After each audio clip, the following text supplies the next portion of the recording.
Welcome to TRS Clips, the channel that we hope is like a brain workout for you. जय भवानी क्यों कहते हैं ये समझाइए। और मुझे पता है कि चाणक्य नीति में ना occult element of war mention हुआ है। फॉर एग्जाम्पल वो जो अहोम्स की स्टोरी है, भारत में किसी भी राजा के पास में अगर आप जाओगे वो अपने देवों से बहुत कनेक्टेड है। कांतारा मूवी देखी होगी ना आपने? कांतारा में उनके जैसे वो पंजुर्ली और वो जो दैव है वो उनकी रक्षा करते हैं।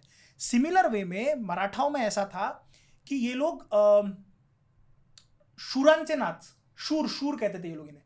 तो ये लोग क्या कहते थे कि जैसे सपोज आपके यहाँ पे शादी है तो ये लोग क्या करेंगे, जितने इनके एंसेस्टर्स हैं उनकी आत्माओं को ये लोग बुलाते थे कि आप लोग आओ, और वो आके किसी के शरीर में धारण हो रहे हैं, आवेश ले रहे हैं, राइट। और उनके हाथ में फिर तलवारें दी जाती थी। तो अगर कोई जैसा कोई काफिला जा रहा है तो शूरों को बुलाया जाता था और वो पूरी लाइन बना के ऐसे खड़े हैं ये कहा जाता था, और फिर वो आगे आगे आगे जाते थे। सो ये अकल्ट वाली सिस्टम हमारे इसमें भी थी। रिलेटेड टू बैटल्स बैटल्स की इसमें आप ऐसा समझो। हाँ, एक अभी आपको एक समझाता हूँ मैं। उस समय पे ना एक बहुत फेमस एग्जांपल है इसका कि जिस समय अफजल खान आ रहा था तो ये मुगलों में या आदिल शाही में भी ये चीजें थी। तो वहां पे उस समय पे ऐसा समझा जाता था कि अगर हाथी मर जाए तुम्हारा निकलने से पहले अगर हाथी मर जाए तो भैया युद्ध पे जाना नहीं चाहिए, अपशगुन होता है। तो शिवाजी महाराज ने अफजल खान का हाथी मरवा दिया। वो निकल रहा है वहां से गुप्तहेरों से, वो हाथी ही मरवा दिया। लेकिन फिर भी शिवाजी महाराज के इसमें आपको एक बहुत पॉजिटिव एलिमेंट ये दिखता है कि किसी नेगेटिव एंगल को भी शिवाजी महाराज बहुत पॉजिटिवली लेते थे। जैसे राजाराम महाराज, शिवाजी महाराज के दूसरे बेटे जब पैदा हुए तो वो उल्टे पैदा हुए थे, पाल थे उल्टे, ठीक है। तो ऐसा समझा था कि उल्टा पैदा होना इज नॉट गुड। तो जब ये बात शिवाजी महाराज को पता चली, शिवाजी महाराज ने कहा ठीक है ना, फिर अब अगर ये उल्टे पैदा हुए तो मुगल शाही उल्टा कर देंगे।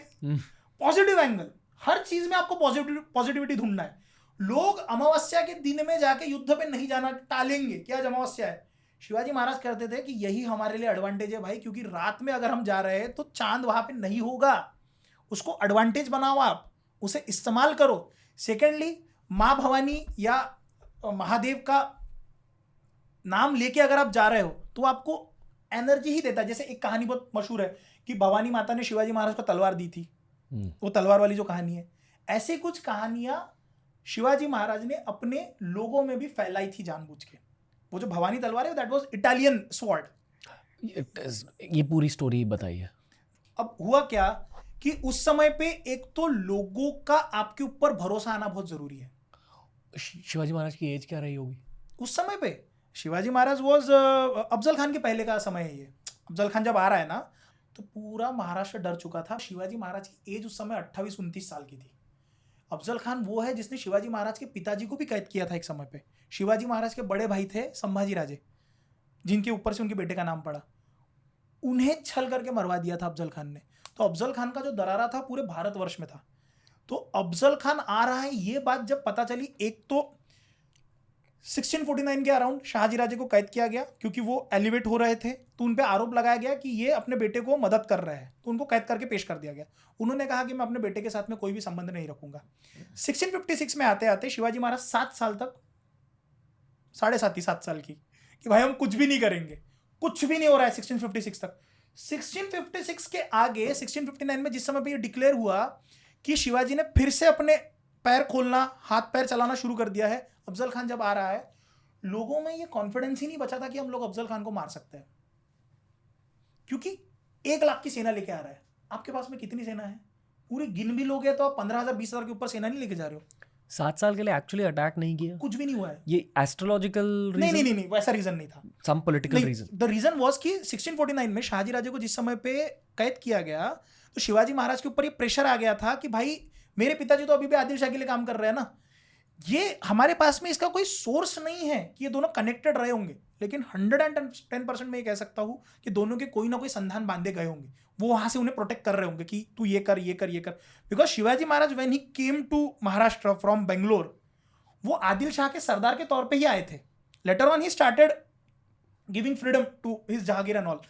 अब यहाँ पे हुआ ऐसा कि 7 सालों तक इनका कोई भी रोल कॉल नहीं रहा है। इसके बाद में जब इन्होंने जावड़ी करके एक जगह है, जावड़ी के जो मोरे थे वो those people were working for Adil Shah, तो वो जो मोरे था 1652 में मोरे की डेथ हुई, चंद्र राव उसकी पदवी थी। मोरे की जब डेथ हुई तो आदिल शाह से पूछना पड़ता था कि भाई नेक्स्ट किसको बनाना है। इस बार उन्होंने आदिल शाह से नहीं पूछा। क्यों नहीं पूछा? शिवाजी महाराज ने कहा आई एम सपोर्टिंग यू, जिसको बैठाना बैठाओ। अब वो बैठ तो गया शिवाजी महाराज के सपोर्ट पे, लेकिन वो शिवाजी महाराज को फिर से दांत दिखाने लगा। आजू बाजू के जहांगीर से जबरदस्ती पैसा इकट्ठा करना शिवाजी महाराज के नाम पे, या फिर ये कहना कि मैं राजा हूं। तो शिवाजी महाराज ने 1656 में सबसे पहले उसको ठोका है। सिर्फ उसी को नहीं ठोका है, उसके खानदान में जिसने जिसने पैर या फिर हाथ फैलाने की कोशिश की सबको ठोक दिया। तो ये जावड़ी के चंद्रराव मौर्य को ठोकना, इट वॉज लाइक कि भाई तुमने डायरेक्ट कॉन्फ्लिक्ट ऑफ मोड ले लिया आदिल शाह से, और आदिल शाह में भी अफजल खान से, क्योंकि जावड़ी का जो परगना है वो अफजल खान के अंडर में आता था, वहां का वो मेन गवर्नर था, सरदार था। तो अफजल खान ने कहा कि मैं जाऊंगा शिवाजी महाराज को मारने के लिए। और अफजल खान का ट्रैक रिकॉर्ड ऐसा है कि भाई वो औरंगजेब को पकड़ चुका है। शिवाजी महाराज कौन है उस समय पे?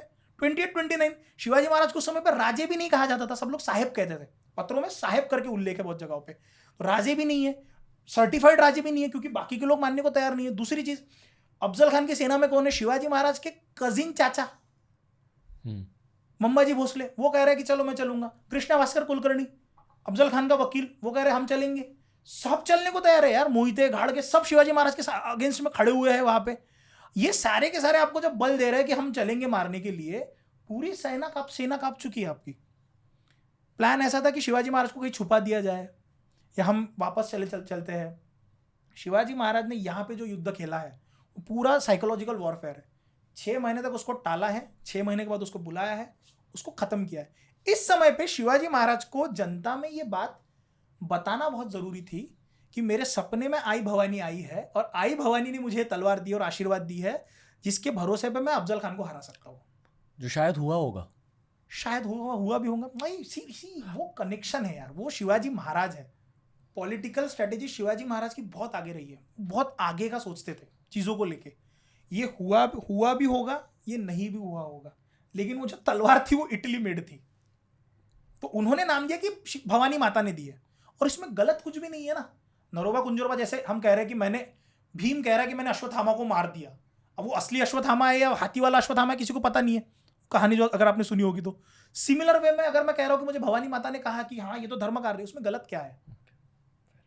यूरोपियन ट्रेडर्स से वो मेटल, वो मेड इन इटली थी, वो बनी वहीं से, तलवार मेड इन वहीं से थी।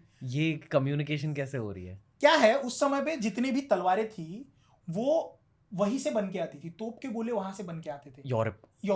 यूरोप आके यहाँ के मार्केट्स में वो बेचते थे, तो हम लोग यहीं से परचेस करते थे। बेंगलोर में, या फिर जो आदिल शाह है, आदिल शाह के यहाँ पे मार्केट्स थे, सदर्न इंडिया में मार्केट्स थे। अब यहाँ पे एक बात समझो आप, तलवार की आपने जब बात निकाली, शिवाजी महाराज का माइंडसेट देखो या फिर उनके लोगों का माइंडसेट देखो। वो तलवारें बनती थी इस तरह से कि भाई वो तलवारें ऐसी स्लांट तलवारें होती थी सारी की सारी।